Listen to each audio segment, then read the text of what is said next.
Colombia es uno de los países más diversos y espectaculares de América Latina. Tiene selvas donde casi no entra la luz, carreteras que atraviesan montañas imposibles y pueblos que parecen detenidos en el tiempo. Pero también hay lugares donde, si dices que vas a parar, los locales te miran en silencio y te dicen lo mismo. Ahí no te detengas ni un minuto. Algunos quedaron abandonados después de tragedias que nadie quiere recordar. Otros desaparecieron por la violencia. Y hay uno en esta lista donde simplemente pasó algo que nunca terminó de explicarse. Hoy vamos a recorrer 13 lugares de Colombia donde detenerse puede no ser la mejor idea. Número 13. El páramo de Sumapaz, Cundinamarca. El desierto de niebla. A menos de 2 horas de la vibrante capital, Bogotá, se encuentra el páramo más grande del mundo. A simple vista, Sumapaz es un ecosistema vital, una fábrica de agua majestuosa de proporciones bíblicas. Pero a 4.000 metros de altura, la belleza se vuelve letal. Este lugar es un océano interminable de frailejones, lagunas negras y una niebla perpetua que puede tragar a un ser humano en cuestión de segundos. La advertencia de no detenerse aquí no es un mito urbano, es una cuestión de supervivencia térmica y psicológica. El clima de Sumapaz es esquizofrénico. Un día soleado puede convertirse en una tormenta de granizo y vientos bajo cero en menos de 10 minutos. Pero el verdadero terror de Sumapaz es la desorientación. El paisaje es un bucle infinito. Cada colina es idéntica a la anterior. Cada frailejón parece una figura humana observándote en la distancia. Históricamente, este lugar fue un corredor de la guerrilla, un territorio sin ley donde miles de personas desaparecieron sin dejar rastro. Los campesinos locales advierten que la niebla del páramo tiene hambre. Quienes se detienen a descansar, seducidos por el cansancio extremo y la hipoxia, la falta de oxígeno, experimentan alucinaciones auditivas, escuchan su nombre susurrado desde las lagunas glaciales. Si te detienes, el frío te congela la sangre, pero si te sales del sendero para buscar el origen de esas voces, te conviertes en una estadística más de la montaña. En Sumapaz, el que se detiene, se queda para siempre. La peligrosidad de Sumapaz se potencia por una particularidad geológica. Es un complejo de humedales altoandinos con suelos de turba altamente saturados. Estos suelos actúan como esponjas que ocultan grietas profundas y corrientes subterráneas. Un paso en falso fuera de los senderos señalizados puede significar quedar atrapado en una succión de lodo frío que hace imposible el rescate por cuenta propia. A esto se suma el fenómeno de la nube orográfica que se desplaza a ras de suelo, la cual no solo reduce la visibilidad, sino que altera la presión atmosférica local, intensificando los síntomas de la hipoxia aguda. Los estudios sobre el terreno han confirmado que la exposición prolongada a la quietud en estas condiciones afecta la capacidad cognitiva. El cerebro, al intentar interpretar el silencio absoluto del páramo, proyecta estímulos auditivos, el mencionado fenómeno de las voces, como un mecanismo de defensa ante el aislamiento extremo. Sumapaz no perdona la pausa porque, a esta altitud, el metabolismo humano entra en un estado de ahorro de energía tan crítico que cualquier detención prolongada acelera el inicio de la hipotermia, incluso con indumentaria técnica adecuada. Número 12. Isla Gorgona, Pacífico colombiano, el Alcatraz de la selva.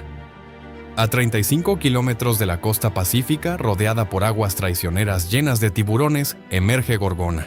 Hoy es un parque nacional natural promocionado para el ecoturismo y el avistamiento de ballenas. Pero la Tierra no olvida, y Gorgona tiene una de las energías más pesadas de todo el hemisferio sur.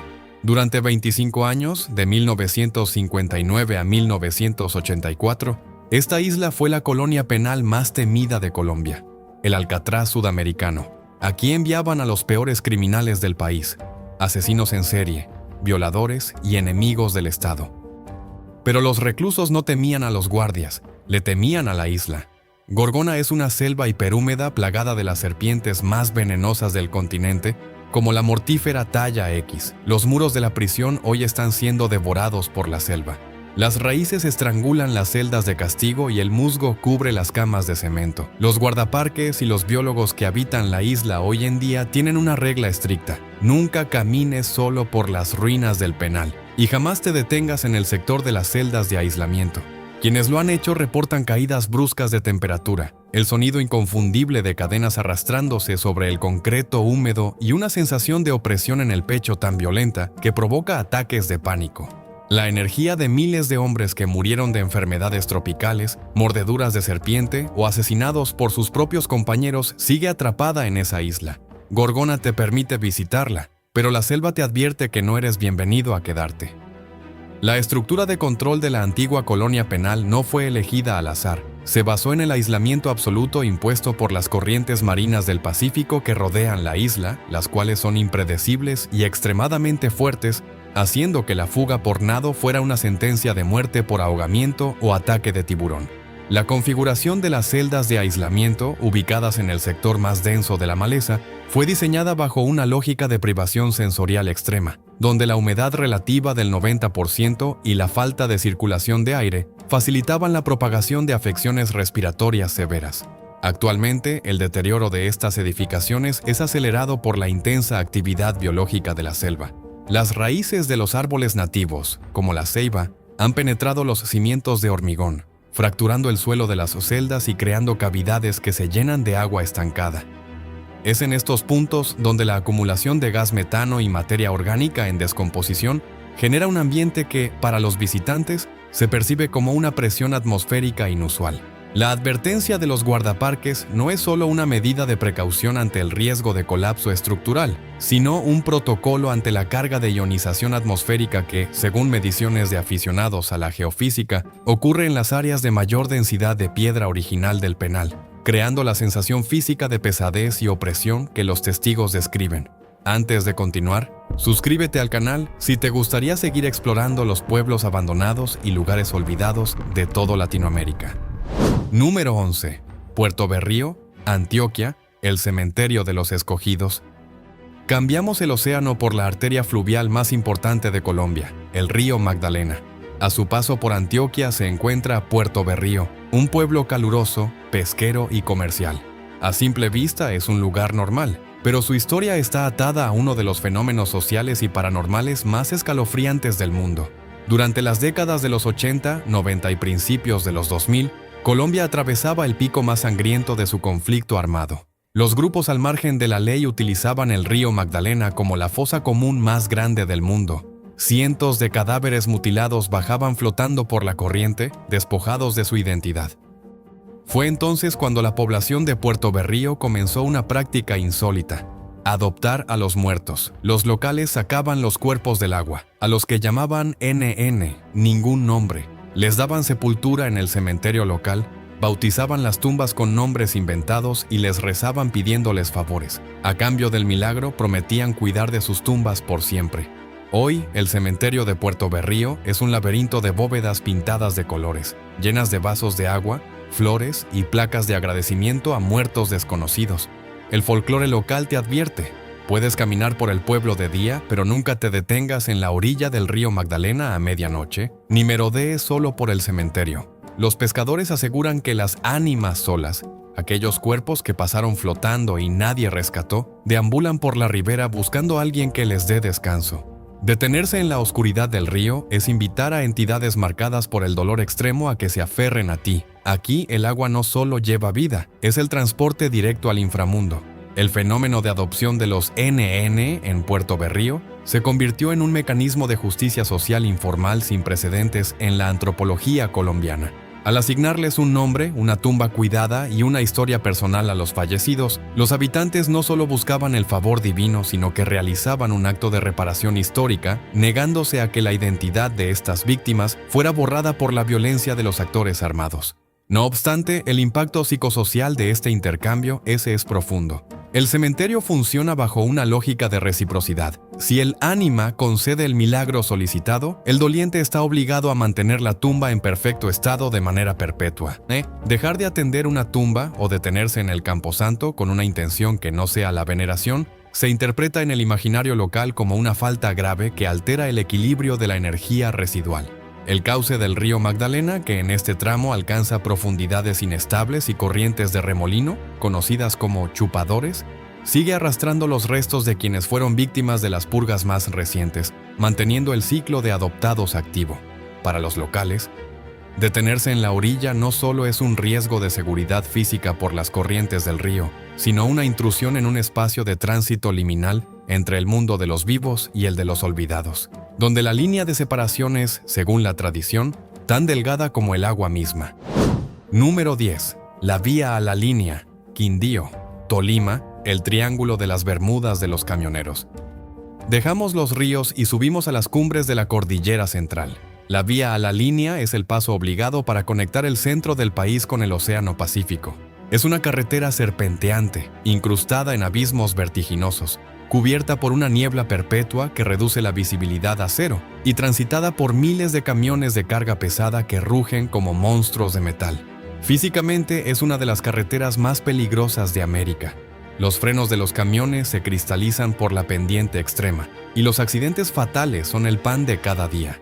Cruzar la línea requiere una concentración absoluta, pero el verdadero terror comienza cuando cae la noche. Cualquier mulero, camionero, experimentado de Colombia te dirá lo mismo. Si tu vehículo se avería en la línea después de las 10 de la noche, estás en problemas. Y no solo por los asaltantes. Esta carretera es el epicentro de la actividad paranormal en movimiento. Conductores reportan constantemente la aparición de mujeres vestidas de blanco paradas en las curvas ciegas, pidiendo ser recogidas. Otros hablan del camión fantasma, un vehículo antiguo que aparece de la nada en medio de la niebla, conduciendo a toda velocidad en contravía, obligando a los conductores reales a maniobrar hacia el precipicio, para luego desaparecer en el aire antes del impacto. Detenerte en la cuneta en medio de la línea, rodeado de abismos y oscuridad absoluta, es entregarte a una carretera que ya ha cobrado miles de vidas y que, según los locales, exige sacrificios de sangre constantes. Número 9. La escombrera de la Comuna 13, Medellín, la montaña que esconde la verdad. La Comuna 13 de Medellín es hoy un ejemplo mundial de transformación urbana. Turistas de todo el planeta recorren sus escaleras eléctricas, admiran el graffiti y disfrutan de los shows de hip hop. Es vibrante, es colorida, es un triunfo de la resiliencia. Pero detrás de la fachada turística, subiendo hacia lo más alto de la montaña, se encuentra un lugar donde los tours no llegan y donde la sonrisa se borra del rostro de los habitantes, la escombrera. Se trata de un vertedero de escombros de construcción a cielo abierto, una montaña gris y polvorienta que domina la ciudad desde las alturas. Pero no es solo tierra y ladrillos rotos. La escombrera es considerada la fosa común urbana más grande de América Latina. A principios de los 2000, durante operaciones militares y el control de grupos paramilitares, cientos de personas de la comuna fueron desaparecidas. Testimonios de excombatientes confirmaron lo que el barrio entero susurraba. Las víctimas fueron enterradas allí, y luego se vertieron miles de toneladas de escombros encima para sellar el pacto de silencio. Hoy, las volquetas siguen subiendo a tirar material. La advertencia aquí es tajante y peligrosa. No te detengas a investigar. No saques una cámara, no hagas preguntas incómodas a la gente equivocada. La zona sigue bajo el escrutinio de actores armados invisibles que controlan el territorio. Pero además, el peso energético de la escombrera es abrumador. Es una montaña de impunidad absoluta. Las madres de los desaparecidos, conocidas como las mujeres caminando por la verdad, lloran en sus faldas sabiendo que sus hijos están sepultados bajo toneladas de concreto irrompible. Detenerse allí es profanar una tumba gigante donde el silencio es la única ley que garantiza que sigas respirando. La complejidad de la escombrera trasciende la simple acumulación de sedimentos. Es un repositorio geológico de impunidad. Técnicamente, el vertedero ha crecido por capas horizontales de residuos industriales y domésticos que han alcanzado profundidades superiores a los 30 metros, creando un sellado que dificulta cualquier labor forense tradicional. Este método de ocultamiento no fue improvisado, sino parte de una estrategia deliberada de urbanización de la memoria impuesta por los grupos armados para que el terreno fuera inaccesible a las excavaciones judiciales. La advertencia local de no detenerse tiene un fundamento táctico. La zona está monitoreada por sistemas de vigilancia humana informal que reportan cualquier intrusión externa. El control es tan riguroso que incluso las investigaciones oficiales de la Fiscalía se han visto obstaculizadas por la inestabilidad del terreno y la presencia de amenazas directas. Energéticamente, el lugar se siente como una zona de estancamiento temporal. Debido a la densidad de los materiales, los gases de descomposición orgánica quedan atrapados, y el aire en las áreas de mayor acumulación tiene una concentración de partículas en suspensión que genera una sensación física de asfixia. Para los habitantes, detenerse en las faldas de esta montaña es una afrenta directa al pacto de silencio que, aunque quebrantado por la verdad histórica, sigue siendo vigilado por quienes aún ejercen poder territorial sobre los restos de sus víctimas. Número 8. El Salto del Tequendama, Cundinamarca, el abismo de la seducción letal. Ubicado a las afueras de Bogotá, el Salto del Tequendama es una cascada brutal de 157 metros de altura, donde el río Bogotá se lanza al vacío. Durante principios del siglo XX era el destino turístico de la élite colombiana. Frente a la catarata, al borde exacto del precipicio, se construyó un lujoso hotel de arquitectura francesa. Hoy, ese edificio es un museo, pero su historia está manchada de tragedia. El Salto del Tequendama tiene un título macabro. Fue durante décadas el punto de suicidio más concurrido del país. La crisis económica de 1929 y los desamores llevaron a cientos de personas a viajar hasta aquí en tren con el único propósito de saltar al abismo. La cascada tiene una neblina densa y un olor pútrido debido a la contaminación del río, creando una atmósfera de melancolía pesada y asfixiante. Los custodios del lugar y la policía de carreteras advierten algo muy específico. No te detengas mucho tiempo a mirar el agua caer. Los psicólogos hablan del llamado del vacío. Pero aquí la gente jura que hay algo más oscuro. La energía acumulada de miles de almas atormentadas que decidieron acabar con su vida allí crea una atracción magnética. Visitantes completamente sanos han reportado un impulso repentino, casi incontrolable, de saltar la baranda. Los trabajadores del antiguo hotel afirman que de noche se escuchan los gritos desgarradores de personas cayendo y que sombras pálidas caminan por el borde de la carretera en medio de la neblina antes de arrojarse. Es un lugar donde la depresión se contagia por el aire. Detenerte a mirar el abismo es arriesgarte a que el abismo te devuelva la mirada. La atmósfera del Tequendama está determinada por su particular microclima, donde la caída del agua genera una dispersión constante de aerosoles contaminados, cargados de sulfatos y materia orgánica que, al reaccionar con la brisa, crean una neblina densa y tóxica. Esta bruma no solo reduce drásticamente la visibilidad, sino que altera la percepción sensorial de quienes se detienen en el mirador. Estudios sobre entornos de alta tasa de suicidios indican que la combinación de sonidos de baja frecuencia, producidos por el impacto del agua contra las rocas, con la estimulación visual del vacío, puede inducir un estado de disociación en individuos predispuestos. Los reportes de los trabajadores del museo no se limitan a leyendas, hablan de una contaminación psíquica persistente. Al ser un espacio donde el sufrimiento humano fue tan concentrado y repetitivo durante décadas, se generó un entorno donde la energía se percibe como una atracción de baja vibración. Los locales advierten no detenerse debido a que la carretera es una zona de visibilidad nula y alta accidentalidad, pero también por el fenómeno del eco de lamentos, un efecto acústico natural causado por la resonancia del viento en las paredes de roca del cañón, que imita perfectamente la modulación de una voz humana pidiendo auxilio. Detenerse a contemplar el abismo no es solo un acto de curiosidad, es someterse a un experimento sensorial donde la mente, ante el estímulo del vacío y el ruido del río, lucha por distinguir entre el fenómeno acústico y la angustia real de quienes, históricamente, encontraron allí su final. Número 7. El Cañón de la Llorona, Dabeiba, Antioquia, el Corredor del Pánico. La vía que conecta Medellín con el Mar Caribe en Urabá atraviesa una de las fallas geográficas más impresionantes y amenazantes de Colombia, el Cañón de la Llorona. Es un tajo profundo en la cordillera, con paredes de roca casi verticales a ambos lados y el furioso río Sucio rugiendo en el fondo. El nombre no se lo pusieron por ninguna leyenda folclórica, sino por el sonido del viento. Cuando las corrientes de aire chocan contra las paredes estrechas del cañón, producen un silbido agudo y prolongado que suena exactamente como el lamento desconsolado de una mujer. Físicamente es un corredor de la muerte. Las montañas de esta zona son inestables, y en época de lluvias la montaña literalmente se desmorona, sepultando vehículos enteros bajo miles de toneladas de lodo y roca sin previo aviso. Pero la advertencia de no detenerse tiene un trasfondo humano más aterrador que la naturaleza. Durante años, este cañón oscuro y sin señal de telefonía fue el corredor estratégico de los grupos armados más violentos del país. Las emboscadas, los secuestros y las masacres tiñeron de rojo el agua del río Sucio. Si vas conduciendo por el Cañón de la Llorona y te encuentras un obstáculo en la vía, una rama cruzada o un vehículo supuestamente averiado, Los locales te dirán que pises el acelerador y rompas el obstáculo. Detener el auto en la oscuridad de ese cañón es la trampa más antigua de la guerra colombiana. Hoy, aunque la seguridad ha mejorado, el instinto de supervivencia dictamina que en Dabeiba, el que frena, pierde. Número 6. La zona del voto nacional, Antiguo Bronx. Bogotá, el fantasma de la L.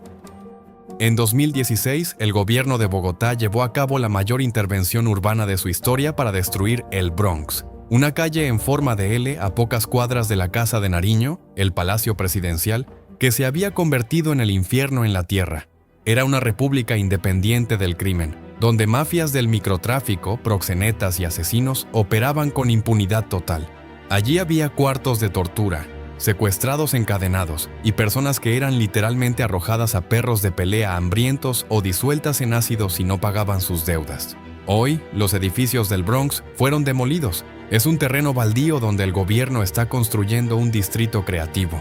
Sin embargo, la advertencia sigue en pie. La zona periférica, los alrededores del Parque del Voto Nacional, siguen siendo lugares extremadamente densos. La demolición de los edificios no destruyó la miseria, simplemente la esparció. Caminar hoy por los bordes de la antigua L es caminar sobre un suelo empapado de sufrimiento humano concentrado. Habitantes de calle en estados severos de psicosis deambulan como espectros vivientes. La energía del lugar es tan repulsiva que provoca náuseas físicas. Los policías que hacen rondas nocturnas en la zona cero reportan fenómenos poltergeist agresivos, lamentos subterráneos y un frío artificial que no corresponde al clima de Bogotá. Detenerte allí como turista morboso buscando restos del pasado es exponerte a ser asaltado en segundos por los remanentes de las mafias. O peor aún, llevarte a casa una carga espiritual que te destrozará la psique. Número 5. La cárcel de la isla El Morro, Tumaco, las mazmorras de marea alta. En el extremo sur de la costa pacífica colombiana, cerca de la frontera con Ecuador, se encuentra Tumaco. Frente a sus costas hay una isla llamada El Morro. A simple vista, tiene playas hermosas y un arco natural de piedra impresionante. Pero escondido en la geografía de la isla se encuentran los restos de una de las prisiones coloniales y republicanas más sádicas de la historia. La cárcel de El Morro no necesitaba grandes muros, porque su seguridad dependía del Océano Pacífico. Los reclusos eran encerrados en cavernas y celdas excavadas directamente en la roca de los acantilados. La tortura de este lugar era un diseño de la naturaleza. Cuando la marea subía, el agua helada del océano inundaba las celdas inferiores hasta el cuello de los prisioneros. Tenían que pasar toda la noche de pie, temblando, luchando por no ahogarse en la oscuridad absoluta, rodeados de ratas y cangrejos, esperando que la marea bajara al amanecer. Miles murieron de hipotermia, locura o ahogados. Hoy, el acceso a estas mazmorras está abandonado. Si vas a El Morro, los pescadores locales te llevarán a las playas, pero te mirarán fijamente a los ojos para advertirte. No te metas a las cuevas y si entras, no te quedes cuando empiece a oscurecer. La marea en el Pacífico cambia con una brutalidad repentina. Si te detienes a explorar y te distraes, el agua te bloqueará la salida. Estarás atrapado exactamente en el mismo infierno que volvía locos a los presos hace 100 años. Además, los locales aseguran que, con la marea alta, el sonido de las olas rompiendo contra las cavernas viene acompañado de golpes desesperados desde el interior de la roca sólida. Número 4. El tapón del Darién, frontera con Panamá, el filtro verde de la humanidad. No podíamos hacer esta lista sin incluir el lugar que hoy domina los titulares del mundo, pero que desde hace siglos es sinónimo de aniquilación. El tapón del Darién no es un pueblo, es una región entera. Es un bloque de selva primaria impenetrable, pantanos venenosos y montañas escarpadas que corta de tajo la carretera panamericana. Es el único lugar donde América del Sur y América Central están desconectadas. Para los aventureros y, trágicamente, para cientos de miles de migrantes que hoy intentan cruzarlo hacia Estados Unidos, el Darién es un matadero al aire libre. La advertencia aquí no es un mito. Es la primera regla que te da el coyote antes de empezar a caminar. Pase lo que pase, si tu compañero se cae, si se fractura una pierna, si se desmaya de fiebre, no te detengas. Si te detienes, mueren los dos. El Darién te devora de múltiples formas. Tiene jaguares, serpientes verrugosas, arañas bananeras y nubes de mosquitos portadores de malaria. Sus ríos sufren cabezas de agua, inundaciones repentinas que arrastran campamentos enteros en segundos. Y si sobrevives a la naturaleza, debes sobrevivir al Clan del Golfo y a los paramilitares que controlan las rutas. A lo largo de la trocha de barro, los caminantes deben pasar literalmente por encima de los cadáveres descompuestos de quienes no pudieron seguir. Detenerte en el Darién por cansancio es firmar tu sentencia de muerte. La selva húmeda descompondrá tu cuerpo y la maleza te tragará en menos de 72 horas sin dejar un solo rastro de que alguna vez exististe. Y antes de pasar a los 3 últimos, recuerda suscribirte y dejar tu like para que podamos seguir explorando juntos los rincones más olvidados de toda Latinoamérica. Número 3. Armero, Tolima, la capital de los fantasmas y el barro. Llegamos al podio del horror y el luto. El 13 de noviembre de 1985, Colombia sufrió la peor tragedia natural de su historia. El volcán Nevado del Ruiz hizo erupción, derritiendo parte de su glaciar. Esto generó un lahar, una avalancha inmensa de lodo, rocas y escombros, que viajó por el río Lagunilla a casi 50 kilómetros por hora.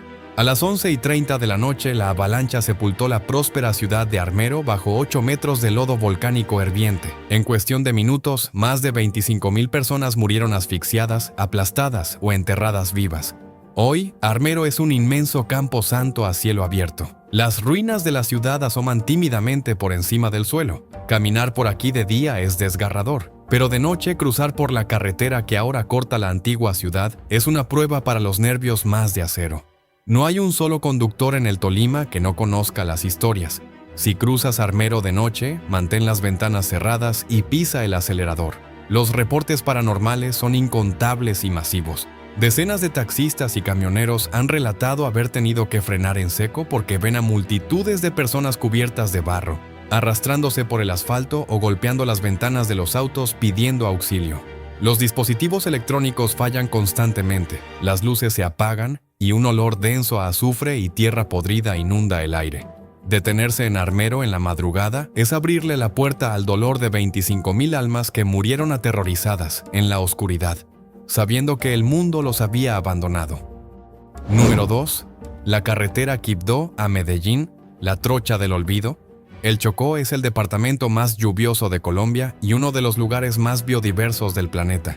Pero la infraestructura es un insulto a sus habitantes. La vía que conecta su capital, Quibdó, con la civilización de Medellín es una pesadilla de barro, abismos y desesperación. Las condiciones físicas son brutales.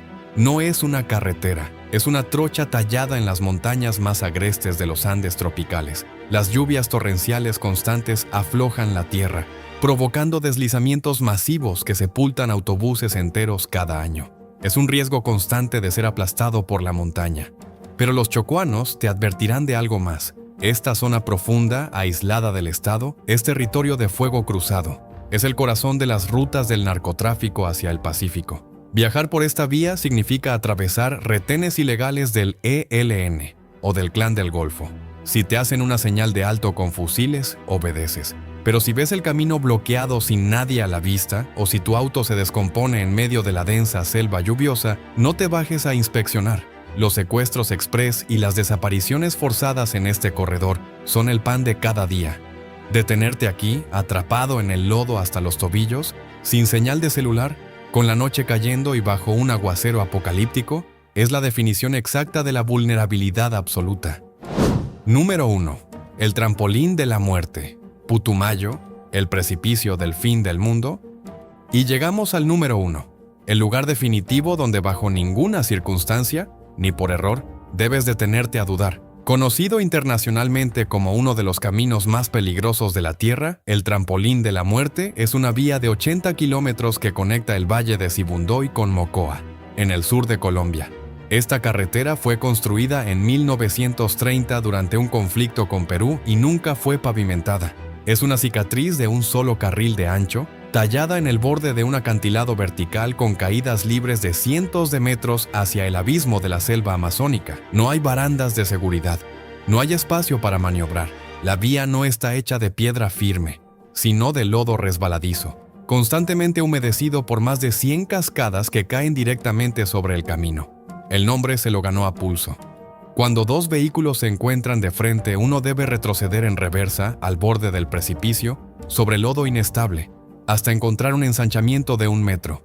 Si miras hacia abajo, verás los esqueletos oxidados de docenas de autobuses y camiones que cayeron al vacío a lo largo de las décadas, tumbas de metal que nadie se molestó en recuperar. La advertencia de los locales es psicológica y mecánica. Si vas manejando, no puedes detenerte a mirar el paisaje, no puedes dudar, no puedes entrar en pánico. El vértigo aquí es un arma mortal. Muchos conductores, al ver el abismo a centímetros de su rueda, sufren ataques de pánico repentinos, paralizándose por completo y siendo incapaces de avanzar o retroceder. Detenerse y apagar el motor porque no puedes más, bloquea la vía y pone en riesgo a todos. Es una prueba de fuego de 4 horas de tensión absoluta, donde un frenazo brusco en el lodo puede enviar tu vehículo como en un tobogán hacia una caída donde ni los buitres podrán encontrarte. El trampolín de la muerte te exige respeto absoluto. Respira hondo, mantén la vista al frente y avanza, porque si te detienes, el abismo te llama. Y después de conocer estos 13 lugares de Colombia que el mundo olvidó, cuéntanos. ¿Cuál fue el que más te impactó o al que nunca te atreverías a ir bajo ninguna circunstancia? Déjalo en los comentarios y veamos cuántos coincidimos en el mismo lugar. Y hablando de decisiones, la mejor que puedes tomar ahora es ver el video que te dejo en pantalla. Así descubrirás otros lugares misteriosos y sorprendentes de Latinoamérica que casi nadie conoce. Pero antes de irte, no olvides suscribirte y dejar tu like para que sigamos explorando juntos los sitios más inquietantes de toda Latinoamérica. Nos vemos en el video en pantalla.